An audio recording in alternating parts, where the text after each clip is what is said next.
नमस्कार। फिर से हाजिर हूँ एक नई कहानी को लेकर के। मैं हूँ राज। आप देख रहे हैं हाईवे 33। दोस्तों, आज की जो कहानी है, घटना है, ये एक ट्रक ड्राइवर का है जिनका नाम है भरत। भरत उत्तर प्रदेश के रहने वाले, और ये जो घटना उनके साथ में घटी थी ना, लगभग 2010 की बात है। आइए चलते हैं फिर भरत जी की इस कहानी में। लेकिन दोस्तों, अगर आप इस चैनल पर पहली बार जुड़े हैं और अभी तक इस चैनल को आपने सब्सक्राइब नहीं किया है तो दोस्तों जल्दी से कर लीजिए और साथ में बेल आइकन को जरूर दबाइएगा ताकि वीडियो का नोटिफिकेशन सबसे पहले आपके पास पहुंचे, आप मेरी कोई भी वीडियो मिस ना कर पाए। तो आइए शुरुआत करते हैं आज की कहानी की। दोस्तों, मेरा नाम भरत है। ये घटना जो मेरे साथ में घटी थी ना, ये उत्तराखंड की बात है।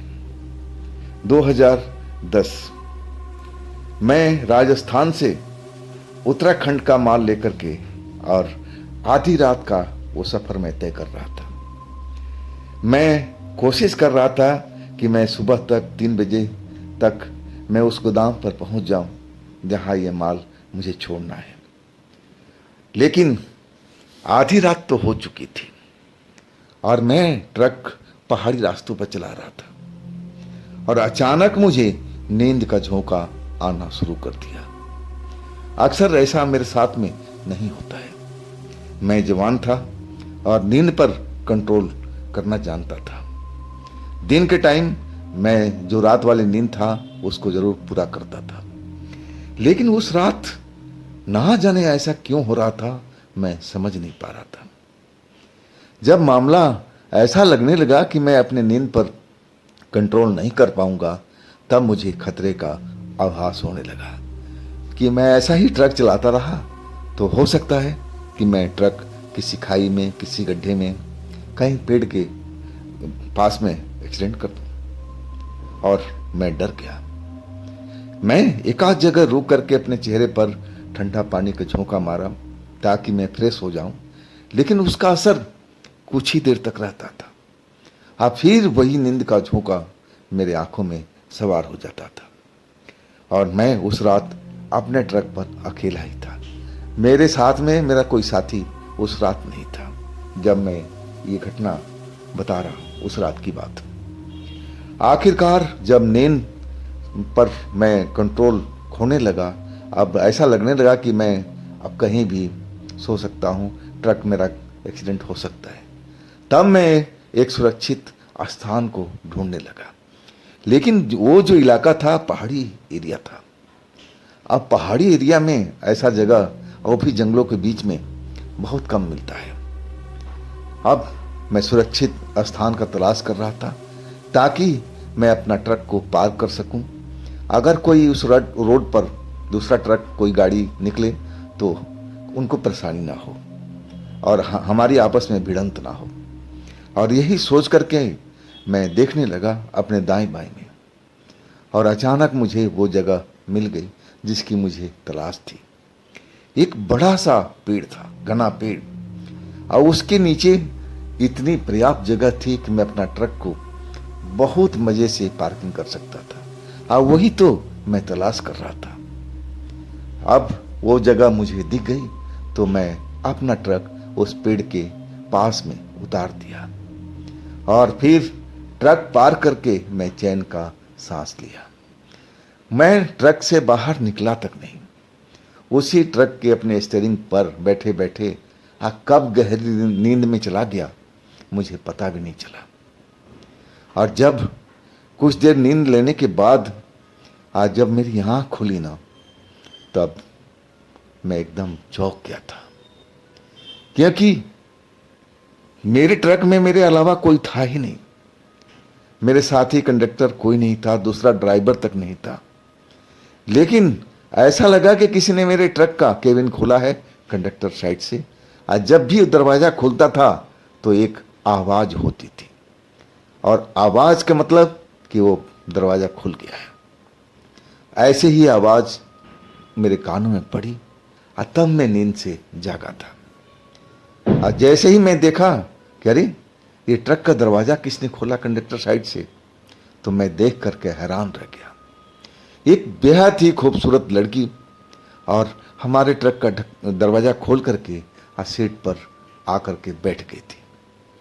हाँ, मैं उस लड़की को देख करके हैरान था कि इतनी रात को, मतलब अभी सुबह में तो टाइम था, अब 12 बजे के बाद में तो सुबह ही बोला जाता है, लेकिन इस जगह पर जहाँ पर कोई बस्ती नहीं है, तो ये लड़की क्या कर रही है और अचानक मेरे ट्रक में कहाँ से आ गई। मैं कई पल तो बस जैसे सदमे में रहा। मैं कभी उस लड़की को देखता, कभी अपने ट्रक का स्टीयरिंग को, और कभी रोड पर उस जाते हुए किसी ट्रक को, किसी गाड़ी को देखता, और अचानक जैसे मुझे सदमा से अब टूटा हूँ ऐसा मुझे महसूस हुआ। मैं जब लड़की की तरफ देखा तो लड़की मेरी तरफ देख करके मुस्कुरा रही थी। ये कौन हो सकती है भाई? मैं बिल्कुल नहीं जान पाया था उस रात को कि यह अजनबी लड़की अचानक मेरे ट्रक में कहाँ से आ गई। यहाँ तो मतलब ही नहीं होता किसी इंसान का होने का, वो भी इतनी रात को। लेकिन लड़की ने जब मुझे बताया, मैं जब पूछा कि तुम कौन हो, तो कहने लगी कि मैं एक भटकी हुई यात्री हूँ, रास्ता भटक गई हूँ और मुझे किसी जगह की तलाश थी। मतलब मैं ऐसे सफ़र पर जा रही थी जहाँ से मैं अपना रास्ता भटक गई। क्या मतलब भाई? कौन से सफ़र पर, कैसे रास्ता भटक गई? अकेले क्यों सफ़र कर रही है? मैं समझ नहीं पा रहा था। मैं कहने लगा कि आप बताइए मेरे से क्या मदद चाहिए। तब वो लड़की कहने लगी कि आप जहाँ तक जा रहे हैं आप मुझे वहाँ तक लिफ्ट दे दीजिए, इसके बाद मैं अपना मंजिल खुद तलाश लूँगी, मुझे कहीं और जाना होगा तो मैं निकल जाऊँगी। मैं पूछता रहा कि आप कहाँ की रहने वाली हैं, किस जगह की हैं और इस पहाड़ी एरिए में आप क्यों आई हैं। लेकिन वो लड़की इससे ज़्यादा कुछ भी नहीं बता रही थी। कह रही थी कि मुझे एक रास्ते की तलाश है, कुछ लोगों की तलाश है और उसकी तलाश में मैं निकली हूँ। मैं पूछता रहा कि आखिर कौन हैं वो लोग। तब वो कहने लगी कि हमारे ही परिवार के हैं। अब मैं उनसे भटक गई हूँ। अब मुझे कुछ समझ में नहीं आ रहा था उस रात की बात जो लड़की मुझसे बोल रही थी। बस मुझे ये लगा कि इस लड़की को मदद करना चाहिए और मैं मदद करने के लिए तैयार हो गया। आखिर मैं भी इंसान था। लेकिन उस लड़की की सुंदरता देख मेरा जो मन था एक तरह से डवाडोल होने लगा था। और वो लड़की भी जो कपड़े पहने हुए थे जिस टाइप के, मैं देख करके अपने आप को बड़ा अजीब महसूस कर रहा था। कभी मैं उस लड़की को देखता तो शर्मा सा जाता, अपनी आंखें मैं घुमा लेता, लेकिन लड़की को कोई फर्क नहीं पड़ रहा था। अब अभी जैसे लग रहा था कि मेरी जो नींद पूरी हो चुकी हो, मैं बिल्कुल फ्रेश हूँ। मैं बोला ठीक है, हम चलते हैं अभी कुछ ही देर में, आप बैठिए और मैं ज़रा अपना ट्रक का हवा चेक कर लूँ। और इसके बाद मैं ट्रक से नीचे उतर गया, अपने पहियों का हवा चेक करने लगा। और जब पूरा ट्रक घूम करके सारा पहिया देख लिया, मैं देख लिया कि सब पहिए का हवा बिल्कुल सही है। और तब मैं अपने ट्रक में आया। और हैरानी तब हुई कि वो लड़की अचानक उस लंबी सीट पर पसर सी गई थी, जैसे थकी हो और गहरी नींद में चली गई हो। मुझे आश्चर्य नहीं हुआ, मुझे लगा कि लड़की थकान में है, शायद पैदल ही भटक रही है, अपने परिवारजनों को ढूंढती हुई नींद आ गई है।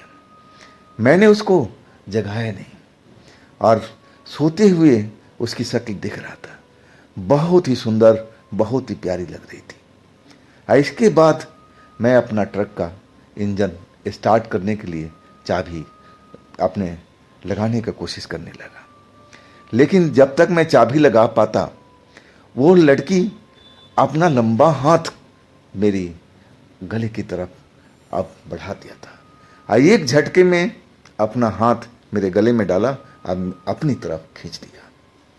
उसके बाद में सही मायने में मुझे कुछ भी याद नहीं रहा। ऐसा लगा कि जैसे किसी ने मेरे सर के ऊपर में कोई बड़ा सा औजार, कोई हथौड़ा जैसे कोई चीज़ मार दिया हो।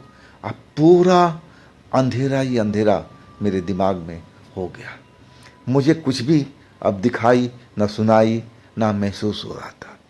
मैं एक ऐसी अंधेरी दुनिया में चला गया था जहाँ पर सिर्फ अंधेरा ही अंधेरा नजर आ रहा था। इसके बाद मुझे कुछ भी होश नहीं रहा। हाँ, होश आया कब? जब सुबह हो गई थी। जैसे ही मुझे होश आया, मेरे सर में दर्द हो रहा था। ऐसा लग रहा था कि सर पर कोई जख्म हो गया और अब मेरा हाथ अचानक सर पर पहुंचा, लेकिन ऐसा कुछ चोट का महसूस नहीं हो रहा था, लेकिन सर दर्द से फटता जा रहा था। अब फिर रात का घटना मुझे याद आ गया कि अरे, इस रात को मैं इस पेड़ के पास में और आकर के ट्रक पार्किंग किया था और मैं गहरी नींद में चला गया था।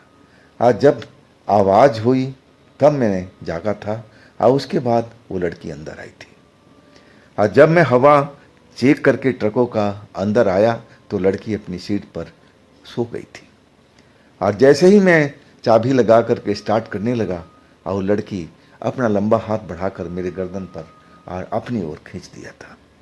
अब फिर मुझे याद नहीं, जैसे लगा कि मैं कोई भयानक सपना देखा हूँ रात में। ये सपना ही हो सकता है, मुझे ऐसा ही प्रतीत हो रहा था, लेकिन ये सपना नहीं था।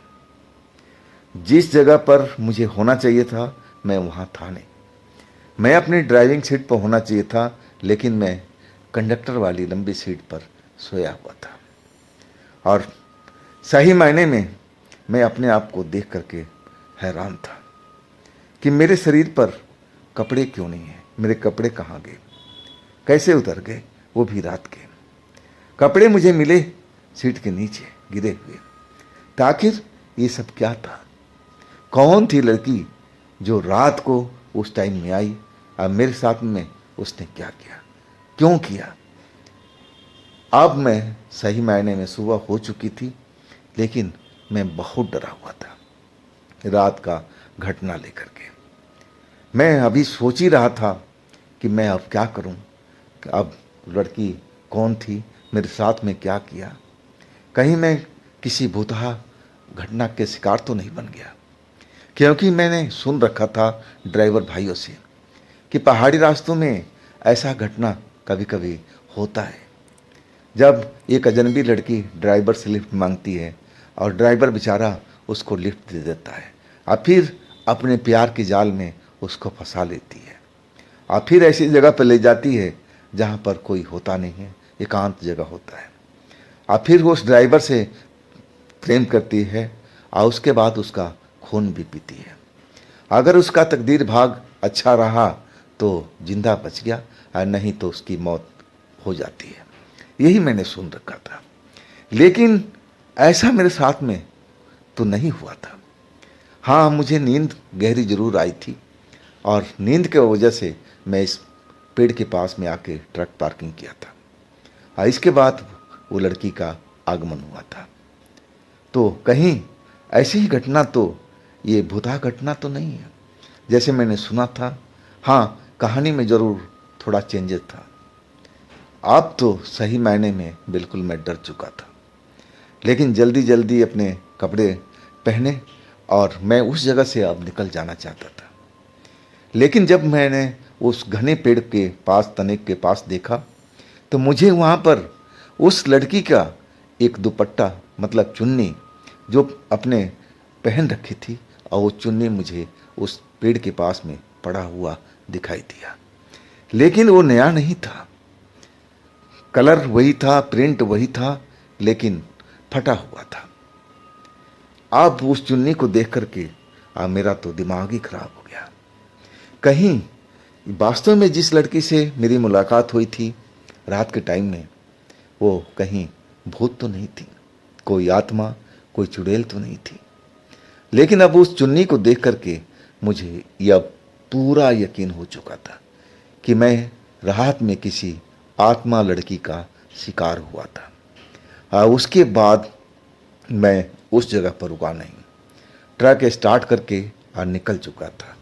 जिस गोदाम पर मुझे जाना था मैं वहाँ पहुँच गया था। उस गोदाम पर सुबह में तो बहुत सारा ट्रक अब पहुँच गए थे। उस ट्रक में मेरा एक जानने वाले भी थे, अधेड़ व्यक्ति थे, और ट्रक का अच्छा खासा उनका अनुभव था, खास करके पहाड़ी रास्तों का। जब मैंने उनको देखा तो मेरे दिल में थोड़ा अब डर जो था कम हुआ कि चलो अपने जानने वाले लोग हैं और मैं इनसे बात करके पूछूं कि आखिर जो मेरे साथ रात में हुआ था वो क्या हो सकता है, क्योंकि ये पुराने ड्राइवर हैं। इस रोड पर इनका अनुभव काफ़ी है, बहुत सालों से इस रोड पर सफ़र कर रहे हैं। आखिरकार मैं उनके पास पहुंच गया और जो भी रात में घटना हुआ था मैं सब कुछ बिना सोच संकोच के सब कुछ उनको बता दिया। और मेरी बात को बड़े इत्मीनान से सुन रहे थे। जब मेरी बात खत्म हुई तब वो मेरी तरफ देख करके अब घूरते जा रहे थे और कहने लगे कि भरत, तेरा लक बहुत बढ़िया है ना, तो उस जगह से बच के निकल गया। नहीं तो जिस जगह पर तू फंसा हुआ था ना, जिस जगह पर तुझे नींद आई थी और उस विशाल पेड़ के नीचे जाके अपना ट्रक खड़ा किया, उस जगह से तू जिंदा बाहर नहीं निकल सकता था। अब मैं उनकी बात सुना तो और मुझे डर लगने लगा। मैं बोला, चाचा क्या आप पूरी बात बताओगे कि उस जगह पर वो लड़की कौन थी और उसने मेरे साथ में ऐसा क्यों किया? तब चाचा कहने लगे कि बेटा, जिस लड़की को तू शरीर के रूप में देखा था सामने में, वो कोई ऐसी लड़की नहीं थी नॉर्मल, वो एक आत्मा लड़की, और वो भी एक शक्तिशाली आत्मा लड़की। तुम्हारे जैसे ही लड़कों को वो शिकार करती है। महीना, 2 महीना, 3 महीना में उनको प्यास अपनी बुझानी पड़ती है, और अपनी शारीरिक प्यास बुझाने के बाद वो तुम्हारा खून भी अब पीने की कोशिश करती है। अब तुम कैसे उस जगह से बच के निकल गए, ये तुम्हारा भाग्य ही बहुत बढ़िया था उस रात को। नहीं तो तुम उस जगह पर मरे मिलते, या फिर तुम ऐसे बेहोशी में पड़े मिलते जो काफ़ी दिनों के बाद तुम्हारी बेहोशी टूटती, और उसके बाद तुम जिंदा बचते या ना बचते उसकी कोई गारंटी नहीं। तो बेटा, तुम्हारा भाग्य उस टाइम बहुत काम कर रहा था, और तुम्हारे ऊपर भगवान का कृपा भी बना होगा, तभी तो तुम उस खतरनाक जगह से बच के निकल आए। आगे से तुम उस रोड पर निकलना ना तो अकेले मत निकलना। अकेले तेज, अब जो ड्राइवर हैं ज़्यादातर अकेले ही अपने रेस लगा कर भागते हैं कि जल्दी हम अपना गोदाम पर पहुंच जाए, सबसे पहले मेरा माल जो उतारा जाए। इस चक्कर में ऐसी घटना हो जाती है। चाचा कहने लगे कि आइंदा से गांठ बांध के रख ले, उस रोड पर जब भी रात को निकले, दिन की तो ठीक है लेकिन आधी रात के आसपास में जब भी निकलो तो अकेले मत निकलना, साथ में ट्रक वाले जो भाई चल रहे हैं उनके ग्रुप में ही चलना, तब तुम सुरक्षित रहोगे। उसके बाद सही मायने में मैं उस लड़की का सपना रात में कितनी बार देखा। जैसे वो लड़की मुझे मुस्कुराती हुई और वही जो पेड़ था उसके नज़दीक मुझे सपने में बुलाती थी, और मैं डर जाता था। अब कई महीनों तक ऐसा ही मेरे साथ में चलता रहा, लेकिन मैं ज़्यादातर जो अपना ट्रक था सफ़र में रखता था।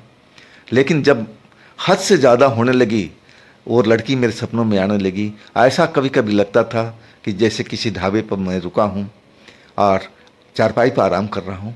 ऐसा लगता था कि मेरे बगल में आकर लेट गई हो, मेरा शरीर से खेलने की कोशिश कर रही हो। तब मैं उठ करके जग जाता और एहसास होता, कुछ खुशबू महसूस होती लेडीज परफ्यूम का उस जगह पर, जबकि मैं परफ्यूम का कभी इस्तेमाल करता ही नहीं था।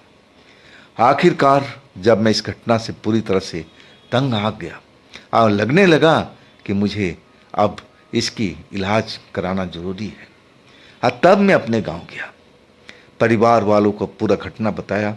परिवार वाले मुझ पर नाराज हो रहे थे कि इतनी टाइम हो गया आज तू घर क्यों नहीं आया, हमें क्यों नहीं बताया, हम इसका इलाज करवाते ना। आखिरकार जो गांव के जानने वाला ओझा गुनी थे उनको बुलाया गया और फिर उन्होंने झाड़ फूक मेरा स्टार्ट कर दिया था। इस काम में महीना दिन जरूर लगा था, लेकिन उस झाड़ फूक से मुझे फ़ायदा ज़रूर हुआ। जो लड़की मेरे सपनों में वो दिखती थी, मेरे समीप आ जाती थी रात के टाइम में बिस्तर पर, और फिर अचानक से वो दिखना बंद हो गया और वो मेरे नज़दीक आती भी नहीं थी। ये काम तो मुझे पहले ही कर लेना चाहिए था। जब वो घटना हुई तभी मुझे समझ जाना चाहिए था कि मुझे इसका इलाज करवाना चाहिए, लेकिन मैं जवान था, सोचा अरे अब क्या होगा, जो होना था हो गया। सबसे मेरी बड़ी भूल थी। अगर ऐसा ही होता रहता तो कुछ दिनों में मैं ज़रूर इस दुनिया से चला जाता। बीमार मैं पड़ने लगा था, शरीर कमज़ोर होने लगा था और आखिरकार मुझे गांव में आना ही पड़ा। तो दोस्तों, ये थी भरत जी की अपनी कहानी। अगर आपके पास भी ऐसी कोई घटना है जो आप मुझे बताना चाहते हो तो आप मुझे इंस्टाग्राम पर या मेरे व्हाट्सएप नंबर पर अपनी घटना, अपनी कहानी को आप भेज सकते हैं। दोस्तों, ये चैनल भी आप ही का है, तो इसको भी अपना प्यार दीजिए, लाइक कीजिए, सब्सक्राइब कीजिए, शेयर कीजिए। अब फिर हम मिलते हैं अगले रोज़ एक नई घटना, एक नई कहानी में। आप लोग अपना ख्याल रखिएगा। नमस्कार।